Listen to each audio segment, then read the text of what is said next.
Ladies and gentlemen, at this time, we ask that you please take your seat and silence all electronic devices.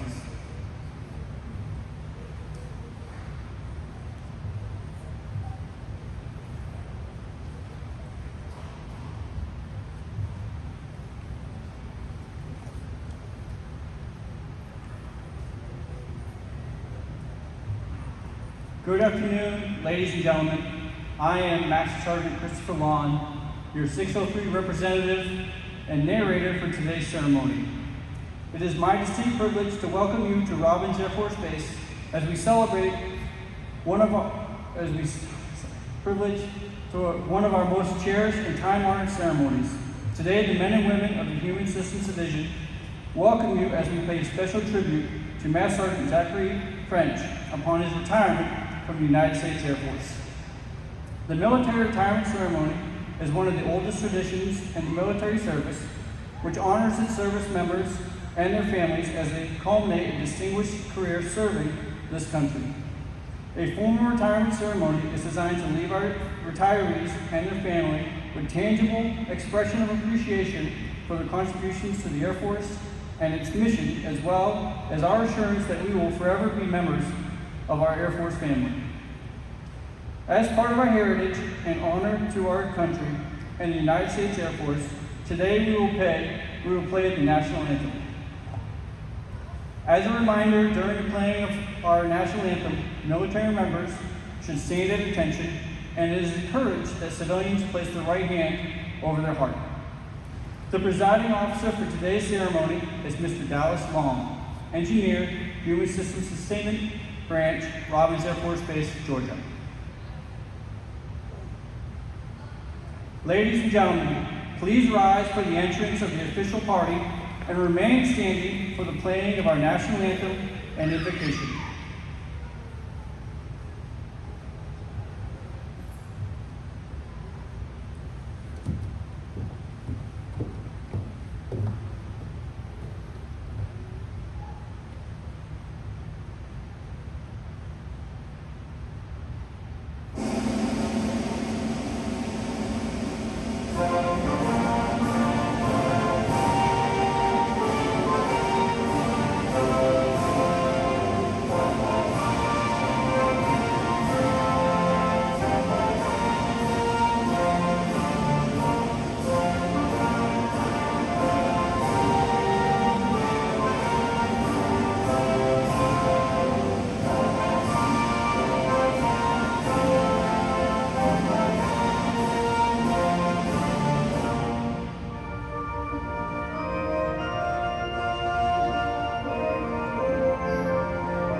The invocation for today's ceremony will be done by Zach's dad, Mel.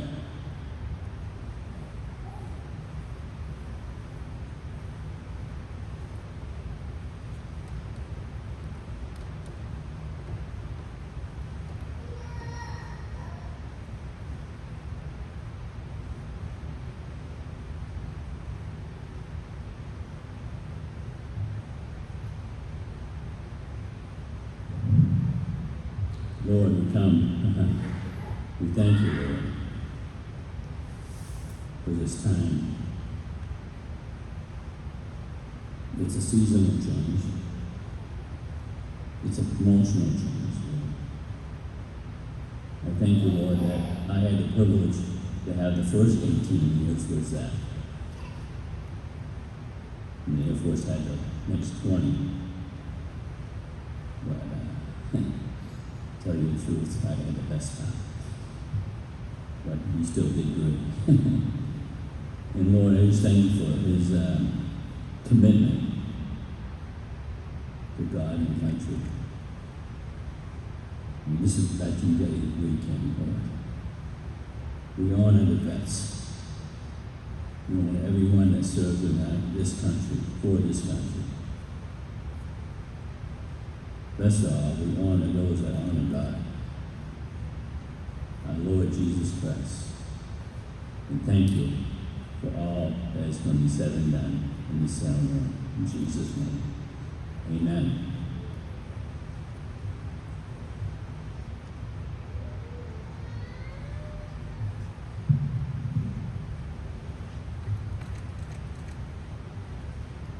Thank you, Mel. Ladies and gentlemen, please be seated. I'd like to take a moment and recognize Zach's family. Please hold your applause until all members have been introduced. His sons, Corbin, Connor, and Easton. His daughter, Adeline. His father, Mel. His mother, Linda. His brother, Matthew, and his family, Shanna, Halo, and Ivy. And his sister, Megan.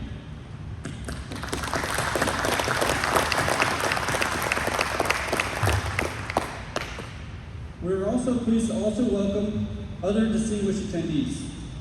Agile Combat Support Director, Senior Enlisted Leader, Chief Master Sergeant Juan Carlos Cueto, and Human Systems Sustainment Branch Chief, Miss Mary Kicklighter.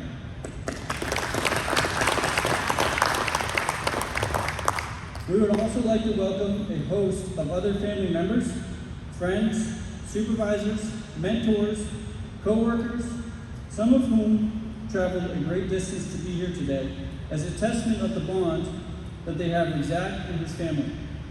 Thank you for joining us today. Welcome. Ladies and gentlemen, it is my pleasure to introduce to you the presiding officer for today's ceremony, Mr. Dallas Long.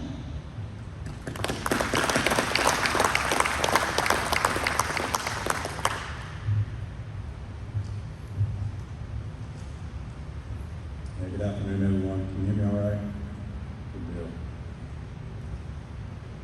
I am nervous, so hope you don't see me shaking up here too much. Welcome. Thank you for being here.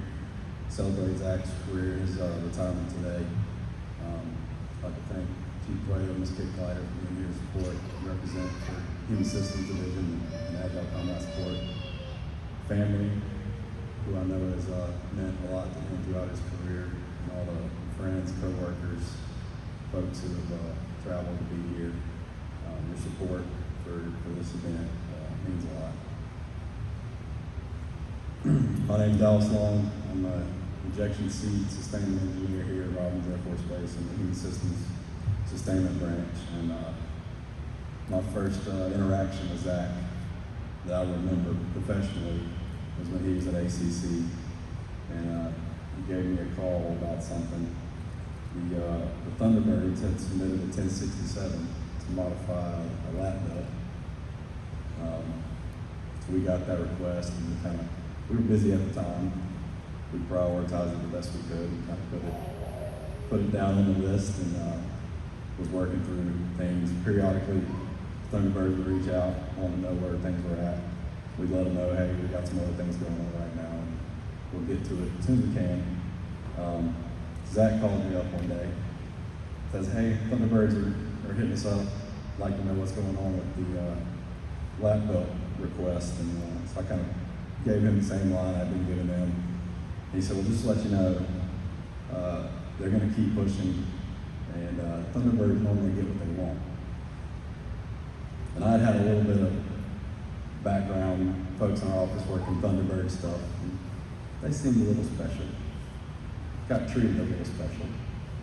And I had some personal feelings about the request that they had submitted. I'll call it silly for a safe S word today. But it wasn't long after that, a two-star general called our leadership and wanted to know what was going on. So needless to say, that request became a priority very quickly after that. So I've learned to trust Zach when he tells me something. And he's never led me astray since. The only questionable thing he's done since that time is ask me to be up here today. So we'll see how that goes. Zach was born in New Hampshire to Merrill and Linda.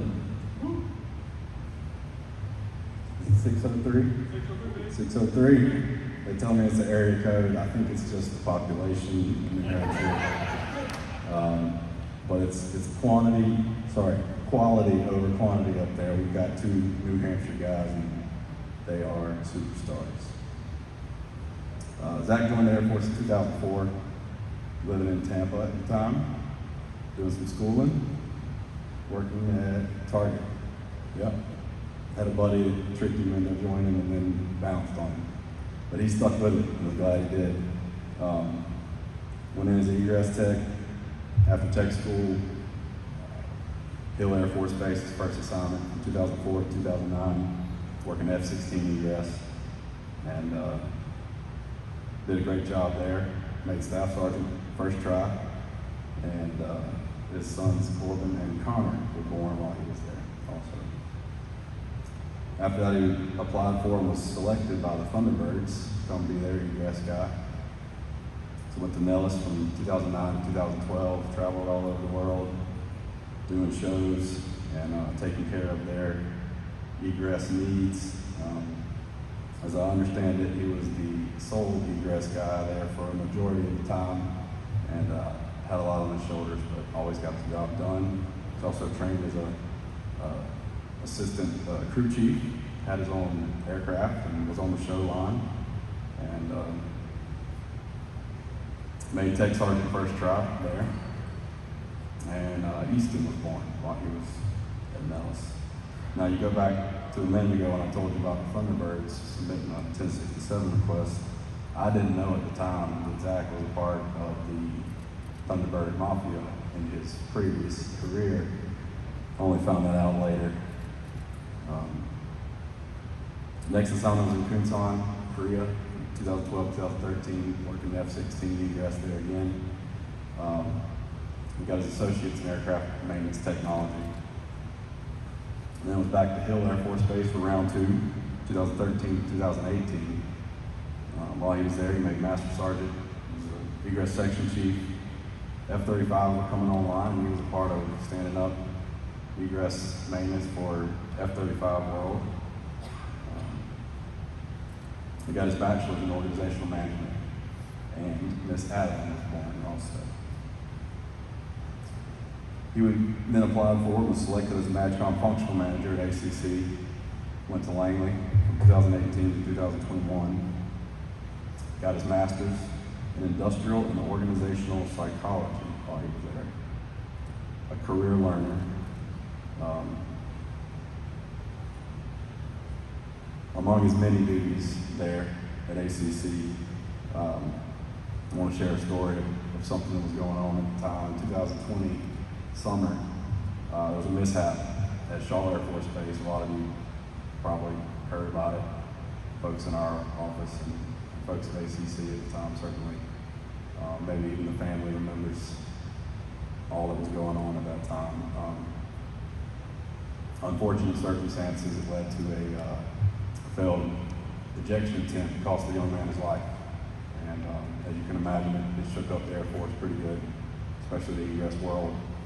And in the aftermath of that, and all the investigation and analysis, and trying to figure out what happened and how we move forward from this, Zach was kind of caught in the middle, getting info and passing it up to leadership, and all the questions were coming to him. And he stepped up at that time and took the initiative to start a working group where we could share information, all the fighter bomber platforms, and our office and the other folks that were involved at the time, trying to develop a plan to move forward after this tragic circumstance. And he was instrumental in that information getting compiled and giving us a place to exchange ideas and inform leadership the best way forward.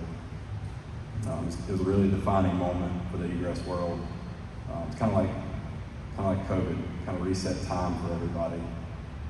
This is that in the egress world everything changed after that. Zach was a big part of leading us out of that time and that chaos.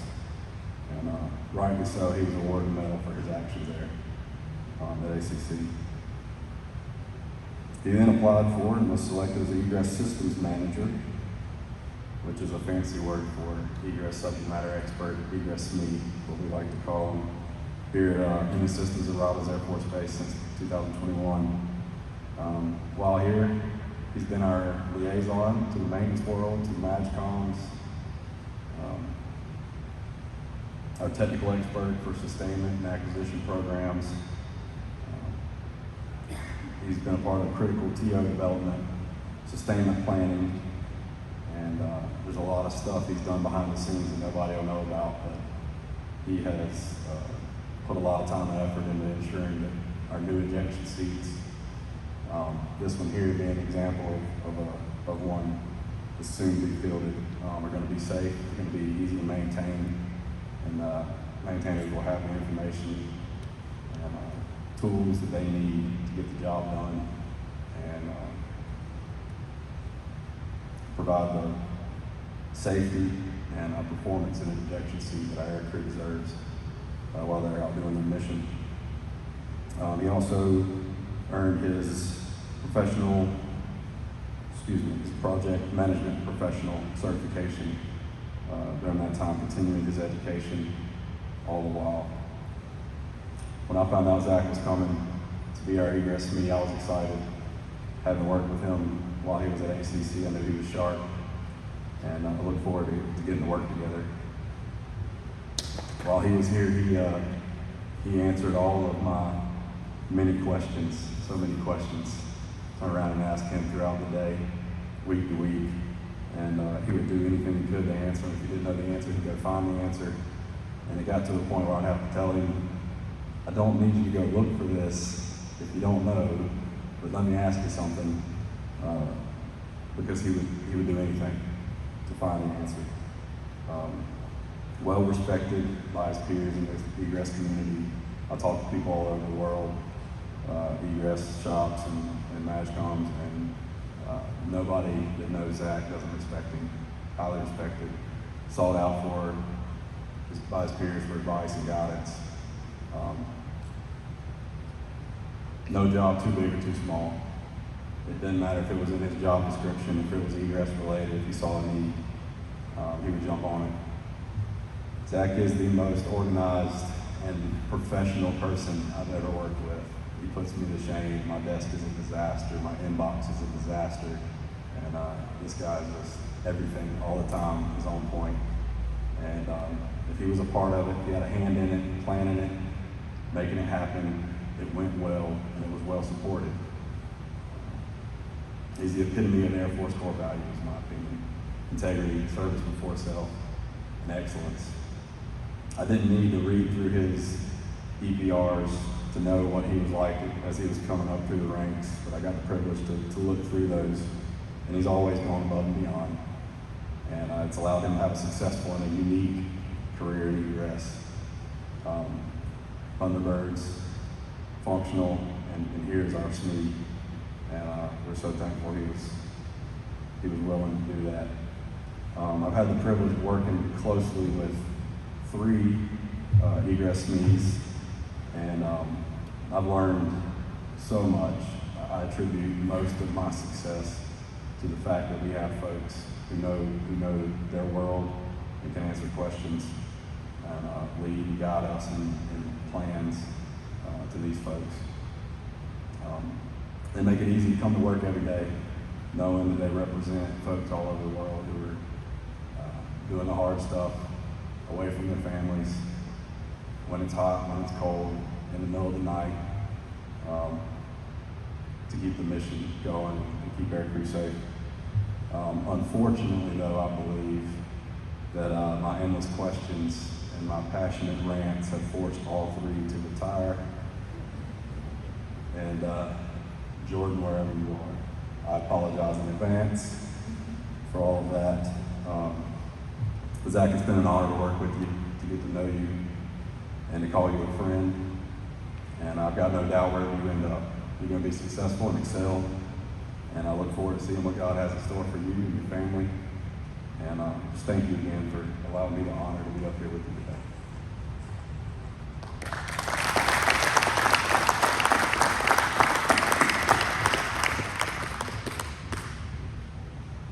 Thank you, Dallas, for those kind words. Zach, please join Dallas up front. Ladies and gentlemen, please rise for the presentation of the Meritorious Service Medal and remain standing for the presentation of the retirement orders. Attention to orders. The Meritorious Service Medal, 2nd Oak Leaf Cluster, has been awarded to Master Sergeant Zachary French for outstanding achievement 3 September 2021 to 31 May 2024. Master Sergeant Zachary French distinguished himself in the performance of outstanding service to the United States as Egress Sustainment Manager, Human Systems Sustainment Branch, Human Systems Division, Agile Combat Support Directorate, Air Force Life Cycle Management Center, Air Force Material Command, Robins Air Force Base, Georgia. During this period, Sergeant French accomplished the first ever overhaul and aircraft retrofit of the Advanced Concept Ejection Seat 5 for the Next Generation Ejection Seat Program, where he highlighted 37 improvement areas. His efforts propelled 66% reduction in risk to aircrew and led to his selection as the 2022 Agile Combat Support Directorate's Logistics Technical Specialist of the Year. Additionally, Sergeant French identified 16 technical publication procedures containing redundant tasks, PR to procedure revisions, alleviating waste, saving the annual $18,000 and 1,600 labor hours across 58 operating locations. Lastly, Sergeant French reestablished the Aircrew Egress Systems Executive Working Group, bringing together 7 major commands, 6 aircraft program offices, and 120 airmen. Under his leadership, the team identified and solved 28 career field issues and reignited an advocacy platform for 828 airmen stationed at 75 global operating locations.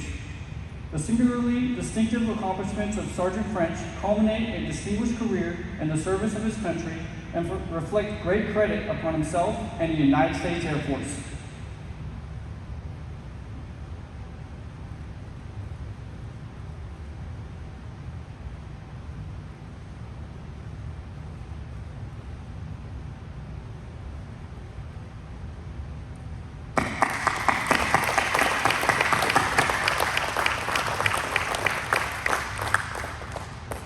Ladies and gentlemen, please remain standing for the publication of the retirement orders. Publish the orders. Attention to orders. By order of the Department of the Air Force, Washington, D.C., Special Order Number AC/7791 to Master Sergeant Zachary K. French, effective 31 May 2024. You are relieved from active duty, Human Systems Division, Robins Air Force Base, Georgia. You are hereby retired from the United States Air Force effective 1 June 2024 per Air Force Instructions 363203 in the grade of Master Sergeant by order of the Secretary of the Air Force.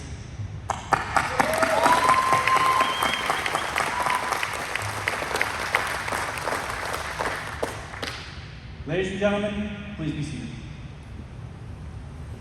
Dallas will now present the official certificate of retirement from the Air Force Chief of Staff.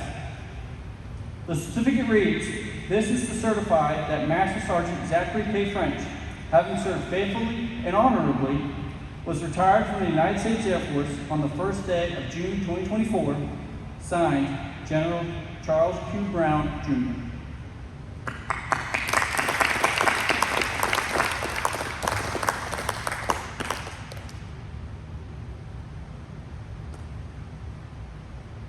Additionally, Dallas will now present the Retirement Certificate of Appreciation from the Commander-in-Chief.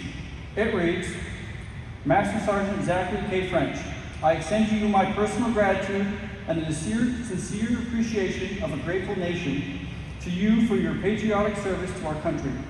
Your bravery and dedication in our armed forces helped protect your fellow Americans during a critical point in our history and contributed to a world of greater security and growing prosperity.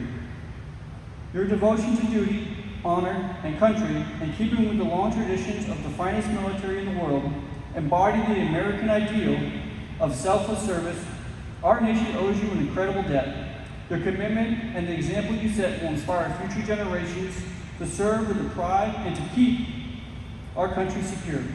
You represent the best of our nation, and I join our fellow Americans in saluting your honorable service. I wish you happiness and success in your next chapter. Joseph R. Biden, Commander-in-Chief.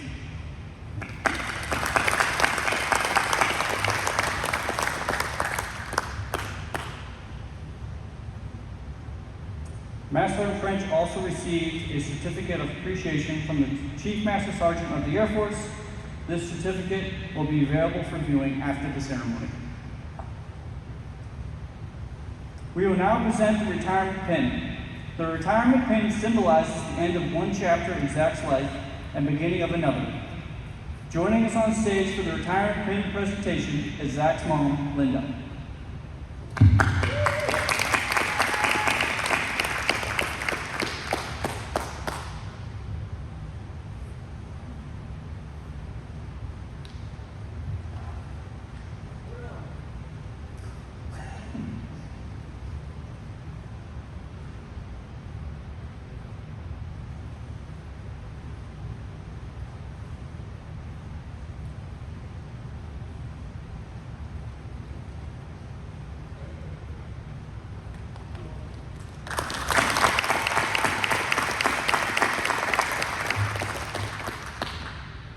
Thank you, Linda.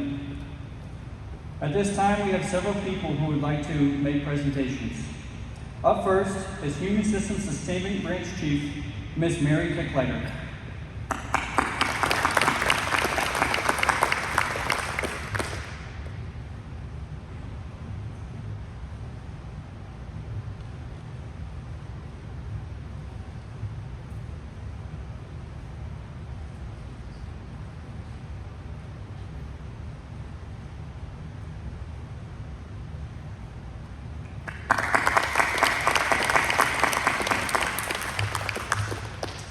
Thank you, Ms. Kickleiter. Next is Agile Combat Support Senior Enlisted Leader, Chief Master Sergeant Juan Carlos Cueto.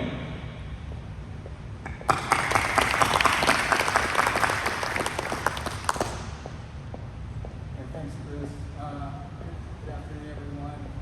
Before I make the presentation, I do want to say a few words on behalf, number one, of this critical team of I'd like to thank you, but more importantly, on behalf of your chief speed, and just to say a great thanks to your family for supporting you.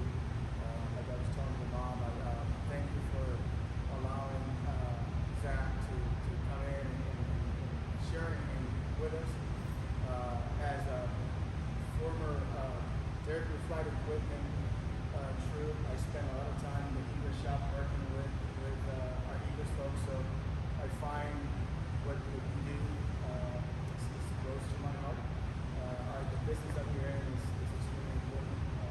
We allow our war fighters or air crew to get in the seat, go out there and execute, and not even think twice about whether they're safe. So it is, it's a great career that we have. The fact that you are so sweet in our division as a master sergeant speaks volumes.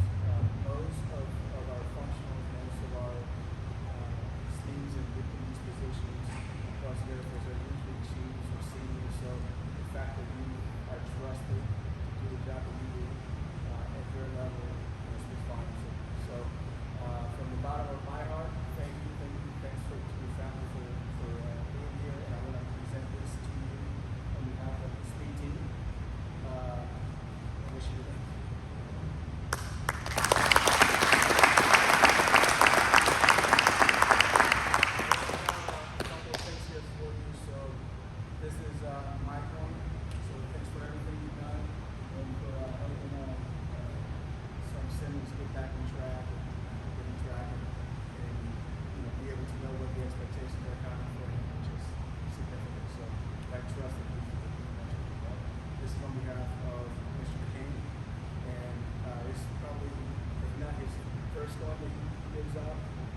you see it, you'll see that, the entire agency. So I think, thanks a lot. I wish you the best.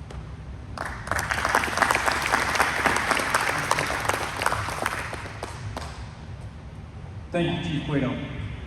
Next is Ms. Macy Amos on behalf of the Survival IPT. Please come forward.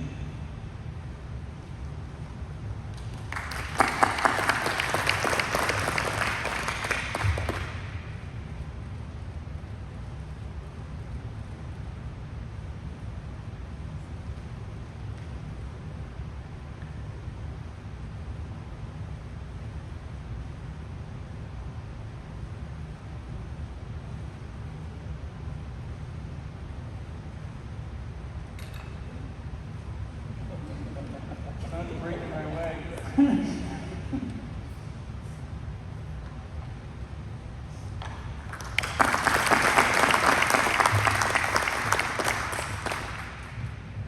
Thank you, Macy. I know this will probably be my favorite part, the shadow box presentation. Been looking forward to looking at it. Zach's friends Gary and Ryan will now present him the shadow box. The shadow box is rich in military tradition. Military shadow boxes were originally simple boxes in which sailors retiring from shipboard service carried their belongings ashore. By carrying his belongings, a metaphorical shadow of himself enclosed within the box could ensure he would touch land before his shadow. Simple yet powerful, this box represents your selfless dedication to duty and the personal sacrifices you have made during your military career. Reflect the person who, the medals and patches, more than mere threads, reflect the person who wore the uniform of the United States Air Force.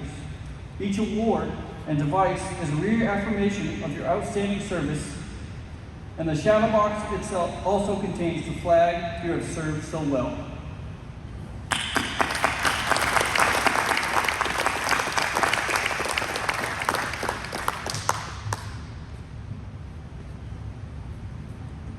Thank you, Gary and Ryan.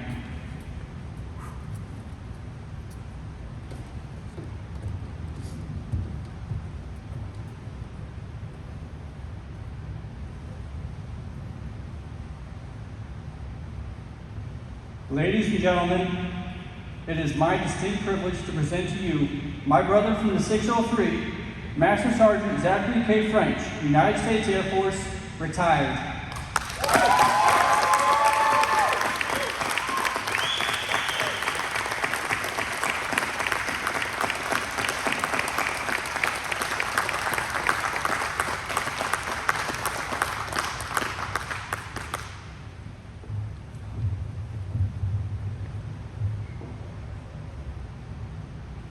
It's just not fair that the shadow box is right before I have to get up here and be composed.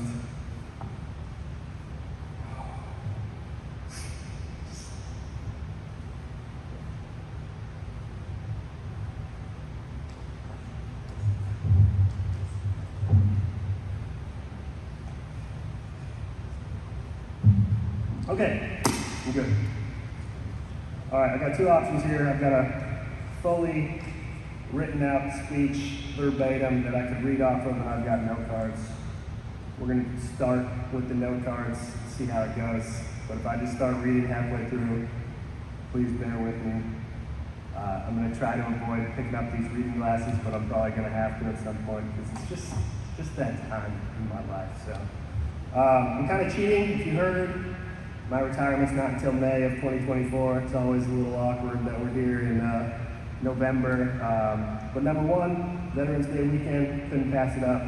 Beat the holidays. As of now, December 15th is my last day, so I'm going to capitalize on a skill bridge opportunity and take my terminal leave and all that good stuff. So kind of cheating, but also I thought this was the right time to do this, so I appreciate everyone being here. I'll get to the official stuff. All right, I'm good. I don't know why I think water's going to help, but all right, back on track. Chief, thank you for being here. Thank you for making the trip. It means a lot. Thank you for all the guidance over the past year or so that you've been here. I really do appreciate it. Appreciate the words up here. Thank you for everything. Mary, thanks for being here to represent. Thank you for letting me be part of the team. It's been a blast. Everyone, every single person in this room, on Teams, whoever watches that video I'm recording over there years down the road on YouTube and is like, who the hell's that guy? Thank you. Man, some people traveled, very far to be here, and it does mean the world to me to have my friends here, my family. Oh, man. That was only card one. I'm struggling. Dallas. There was never a doubt in my mind who I wanted up here on the stage with me. I was concerned coming to Robbins, where it's primarily a civilian organization, who's going to be at my ceremony. I don't have any egress people here. Maintainers, this isn't the base for that, so I was slightly worried that I would have a small group at my ceremony, so I really appreciate everyone who made the trip.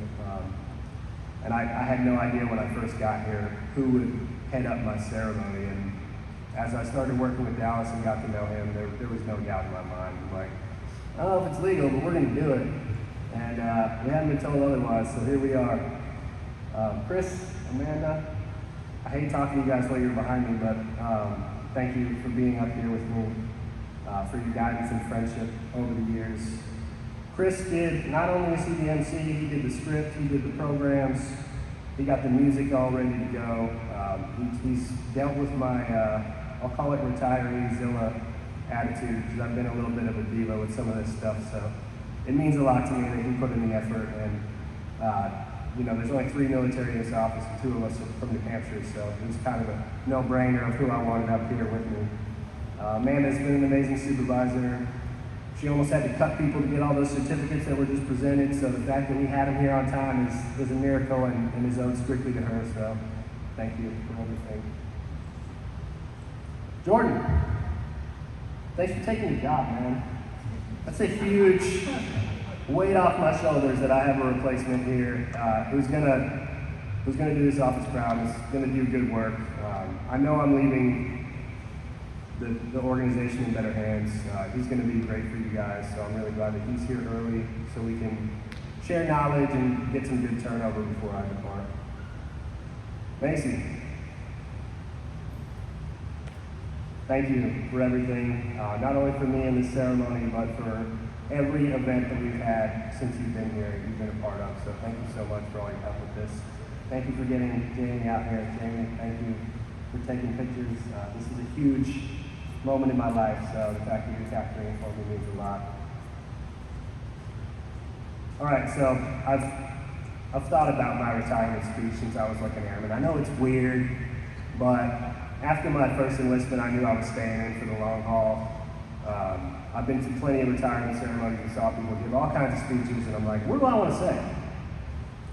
So my good friend Nick Miller from the show New Girl taught me that you just have to have a big idea and make everything circle around the big idea when you're giving a speech or writing anything. So he helped me out with this one. But no one gets to where they are in life on their own. No one gets to 20 years of service or 40 years of life by themselves. Dallas talked a lot about my career path and where I've been and some of the things I've done, and it sounds impressive, sure, but I never did it alone. I always had teammates to back me up. I always had friends and mentors that were there to guide me in the right direction and to push me. So I just kind of wanted to retell my story a little bit from that lens of the people who forged me, because no one gets to where they are on their own. And I also want to talk about fear and the role that we let fear play in our lives. Shouldn't start with that. Terrible idea.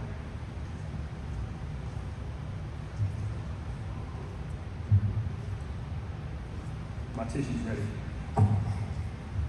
Dad.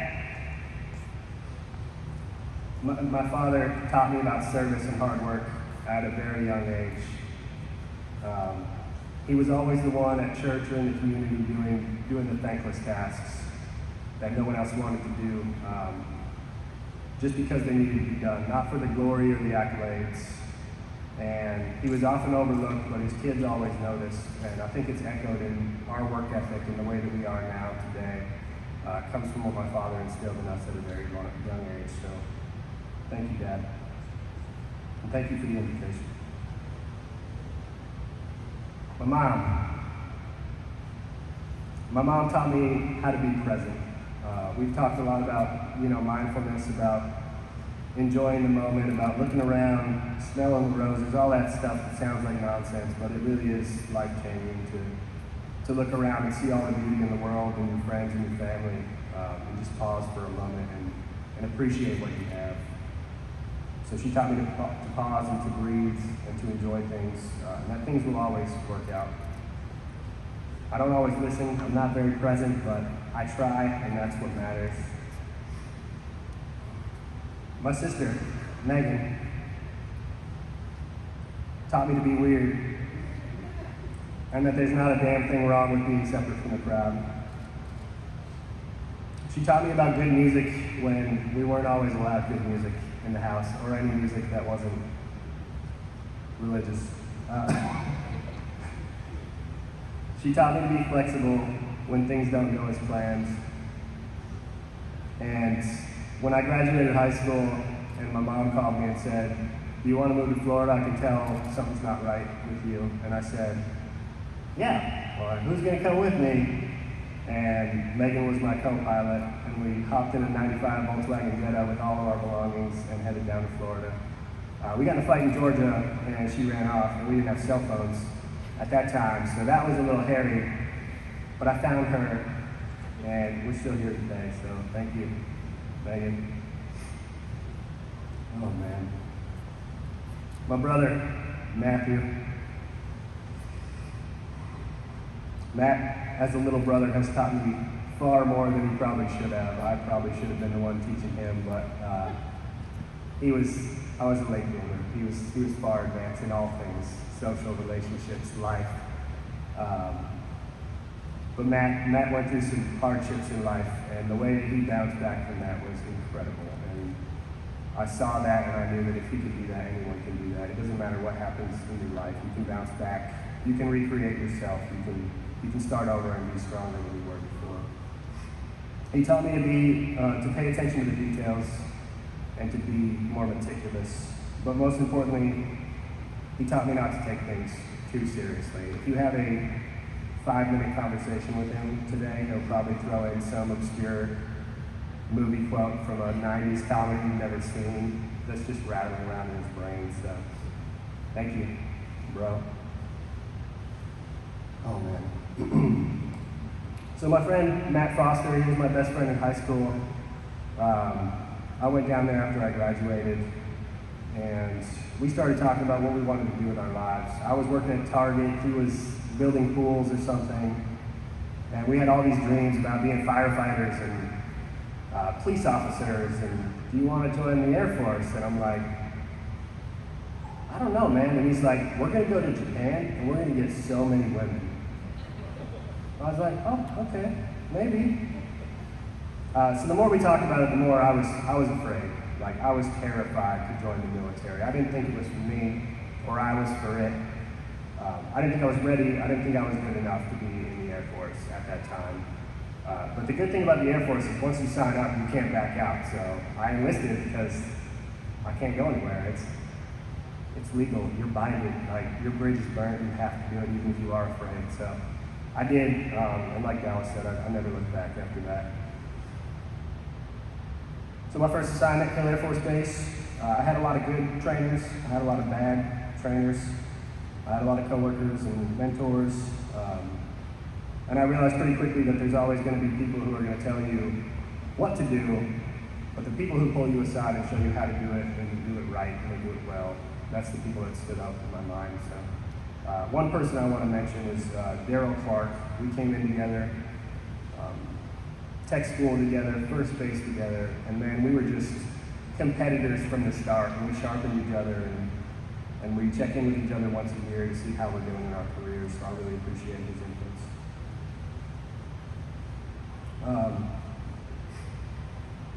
get into the Thunderbird stuff, the good stuff, the exciting stuff. It's right there. Just behold for a minute. It's all well lit.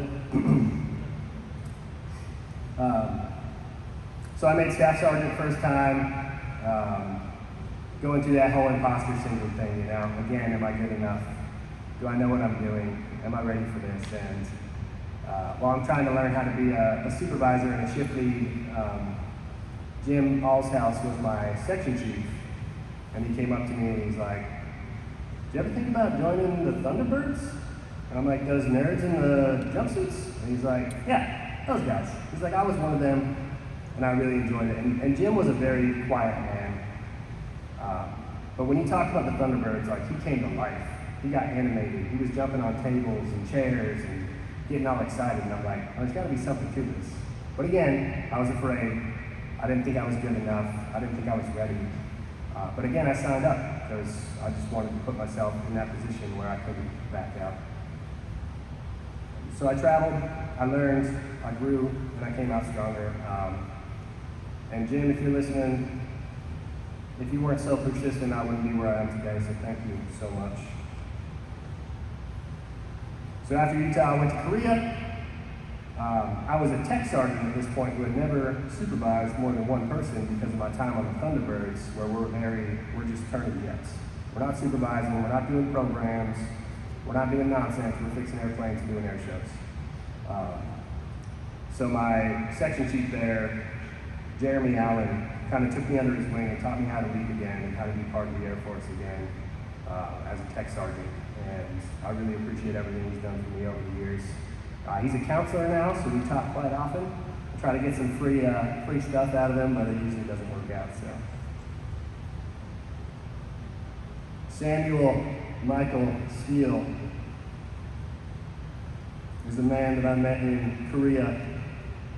He was a younger man. He was a senior airman. I was a tech sergeant, and we were both dads. We bonded over being fathers. We talked about weird stuff like philosophy and fatherhood and things that people our age weren't really talking about in Korea. They were partying, they were drinking, and we were talking about what books to read and what we thought about different random topics. Sam got me through Afghanistan and Korea, and we spent some time in Utah together. So when we were in Utah, we both wanted to ride motorcycles. And Sam was like, "Hey bro, you want to get your motorcycle license?" And I'm like, "Yes." So we go to this class, and I didn't have a bike, so I'd ride a 250cc, which is, it's small, it's slow. But in Utah, whatever you ride, that is what your license is. So if you ride a 250 during your test, you're licensed on a 250. So I ride this 250, I'm killing it, doing the figure eights, all the things. And then I'm like, well, I don't want to buy a 250. I want the highest license I can get. So Sam had a Harley Sportster 883, still has, right? Yep. So I test on the 250, and then I immediately hop on a Harley 883. There's any Mac whizzes out here there? 883 is way higher than 250. It was terrifying and heavy and awkward. And I got through it, I passed, but the fact that you trusted me to ride that and not drop it really meant a lot. So I'm really glad that you're here, and I thank you for making the trip, even with your peg leg. It really means a lot to me that you're here. Thank you. So I went back to Utah for a second time, made Master Sergeant, and I had a lot of mentors there that really helped me learn how to lead a large group of people. So these names are going to mean nothing to you. I'm just going to say them, put them out in the universe so maybe they can feel the thanks, or hopefully they'll listen. But Bruce Lewis, Dave Martinez, and Phil Taylor were kind of my three folks there to help me get on the right path as a Master Sergeant. Shortly after that, I had a pretty big failure as a Master Sergeant, and my chief at the time kind of tried to hold me back from some things based on my one failure. And I had a flight chief named Aaron Gerard who knew about this whole thing and saw something in me and pulled me up to work with him in the flight. So he put his neck out. He argued with the chief about pulling me up there when the chief thought that I was too new and inexperienced to take that job.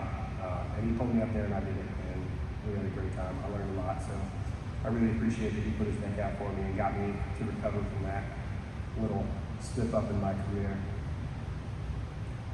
Jason Sayer was our MSgt functional manager when I was a section chief, and we would talk frequently about what was going on in the Egress world, and his job was becoming available, so he said, hey man, you want to come be a MSgt functional manager? For those unaware, it's a pretty high job in your career field.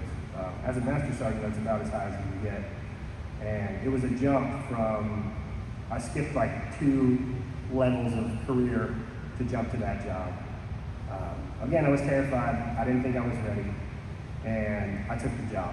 And I wasn't ready. I got there and quickly realized that I was out of my depth. But I don't think there's any way to be ready for that job. It was just a unique experience for a maintainer to be drafting emails and putting a general signature block on the bottom and sending it. It was very uncomfortable, but it was a great time. So as I got there and I was trying to figure everything out, and I was, treading water and way in over my depth, the dude that sat next to me, his name was John Timothy, and he was intimidating, like physically intimidating. He always looked angry. I was terrified to sit by this dude.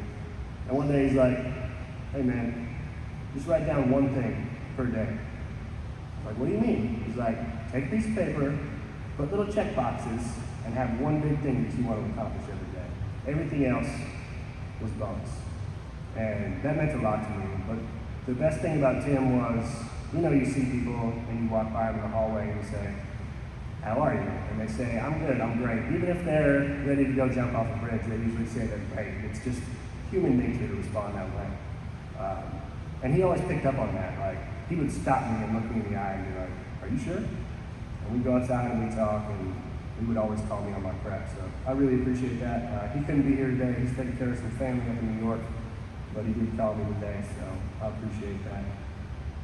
Gary, Gebhardt, Ryan Rush. You guys were my 3 amigos at ACC. You were all the measuring sticks that I used for success. I listened to Justin over the wall and how he handled the field and every single thing. He was so organized and a little angry, he got a little loud on the phone, but it was impressive just the way that he could articulate things. And Gary came in and just, look at that hair. He didn't have that when he was in service, obviously, but man. Gary took me and Ryan under his wing, and we learned a lot from each other. We were inseparable. During COVID, when we were supposed to avoid each other, we would have Starbucks parking lot parties, and that really got me through the whole COVID thing. So, Ryan Rush and I, we played video games together. We're in our 40s, and we still play video games together. That's how we bond and catch up with each other, so it's great. I went to Ryan's ceremony a few months ago. I really appreciate you guys making it out here. It means a lot. So as my MSgt time was winding down, Bo Gordon, who was a friend and previous supervisor, hit me up about this Robbins job. And as Dallas said, we'd worked together in the past, me, Dallas, Rich, Robin, Wendell. We'd talked through things for years before that while I was at ACC. And I really wanted to work directly with that team. So when the job came up, it was a staff job, and I was leaving another staff job, which is typically frowned upon. It doesn't look great on your career. So as soon as I applied, my career field manager called me. It felt like a click, and then the phone rang. It wasn't that close, but in memory, that's how I see it. And he's like, did you apply for the Robbins job? With an F word in the middle there. I just left that out for the audience. And I was like, yeah. Why? So I said basically what I just said. I said, I'm passionate about egress and I really want to work with these dudes. And he said, okay. I said, okay. He said, you had me at passion. And he hung up. And the next day I had an assignment to Robbins. So everyone in this organization is awesome. I appreciate everything I've learned from all of you. I know you don't all do seat stuff, but we interact, We talk to each other in the hallways. We play tennis together once, not happening again. But I specifically want to thank my IPT teammates that I support. So Dallas, Rich, Doug, Travis, Taylor, Terrence, Sully, I learned so much from all of you guys, and I hope you learned a little bit from me, and I appreciate you guys being here. I'm almost done, I swear. Maybe not. Steve, and the rest of the LCMC enlisted. So I spent my first year here just kind of feeling like we're on an island. There's three of us in the office. And you guys were right there the whole time. And somebody had the idea that, well, actually, it was Chief. Chief came down and said, let's do an enlisted lunch. I'm like, we got more enlisted here? And we sat down and we broke bread and we talked and we ended up doing it frequently. And Steve and I became friends and we talked through retirement because we're kind of at the same point in our careers. So I appreciate you guys being here. Thank you. My fellow MSgt functional managers out there who I still keep in contact with, we talk through almost everything together still, even though I'm not a functional anymore. They hit me up and we discuss topics. They like to get my opinion on things as the crusty old guy who's a country lead. Capers, Holt, Austin, Bryan, Smithy, Mabry, Burke, Mayfield, and Randall. If you guys are listening, appreciate you being here and thank you for everything. Jordan will fill in for me. Thanks again. All right. My kids. Corbin. My kids taught me the most of all. Corbin taught me how to be a father, mostly by being the guinea pig for all my early parenting mistakes that I took out on him. And then I learned and I got better for the other kids, so thanks for being patient. Corbin taught me how proud I can feel to catch him in the car adding my music to his Spotify playlist. It would be sitting there in the passenger seat, the song would come on, and I'd see him get his phone out like, this freak.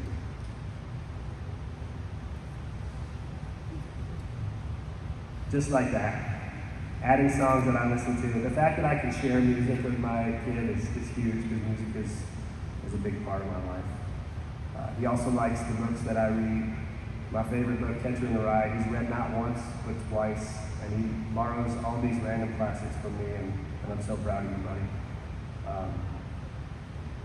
But the things that I'm most proud of you for and that I love you most for are not what came from me or for your mother, but the things that are just yours.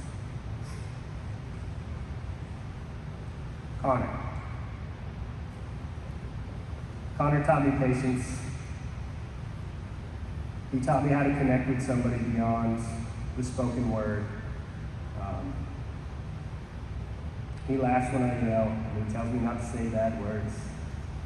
He makes everyone around him a better person. Easton taught me that kids are always watching and always listening, and they understand way more than we give them credit for. He's an old soul. He's about to be 12, but we have deep intellectual conversations about the most random topics. And his curiosity fuels my curiosity. Adeline Page, she taught me to be a kid again. To explore, to create, to destroy, and to laugh. She can make anything out of cardboard,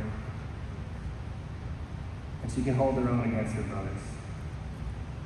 Everyone who knows her knows that she is a presence.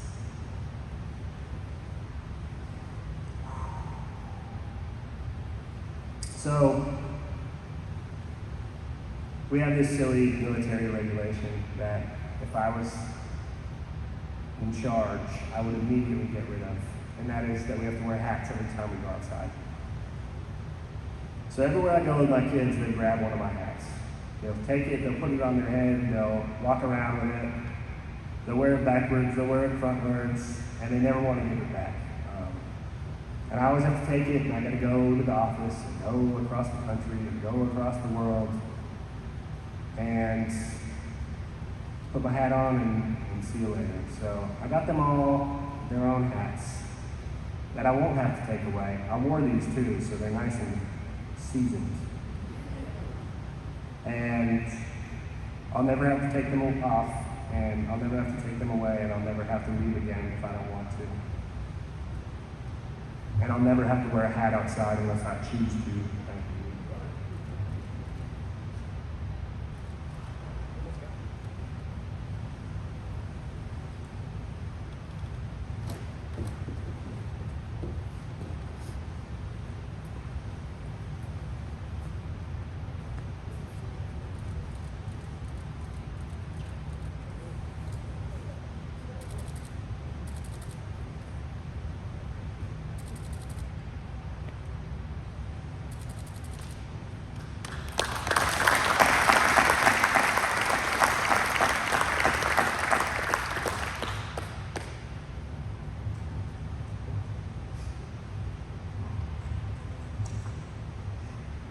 And of course, I couldn't have accomplished any of this without Rachel holding me down on the home front. In the time that we were married, I was gone for an accumulative like 5 years that she was single momming it. She got the kids through the COVID homeschooling fiasco, broken bones while I was on the road, and so much more. So thank you. So again, my big takeaways: no one does anything by themselves, and don't let fear hold you back. When my mom asked me to move to Florida, when my friend Matt asked me to join the Air Force, when Jim recommended the Thunderbirds, when Jason asked about the MSgt job, my first response was fear. I can't. I'm not ready. What if I fail? But I said yes, and I came out stronger, better, and more prepared for what's next. So where would I be today if I had said no? I don't know. Will Smith, not the greatest role model right now, but he has a quote that's always stuck with me since I heard it. God placed the best things in life on the other side of fear. So now I'm taking a few leaps. I'm going through some transitions. I still don't know what I want to do when I grow up. I am afraid. I am nervous. But I know it'll work out, and I know that I'll never be alone. So thank you.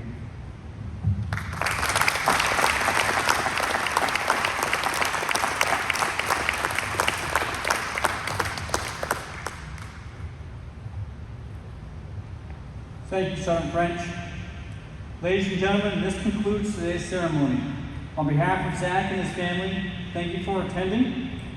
We're inviting everyone to come forward to join us for refreshments and congratulate Zach and his family. Have a wicked awesome day.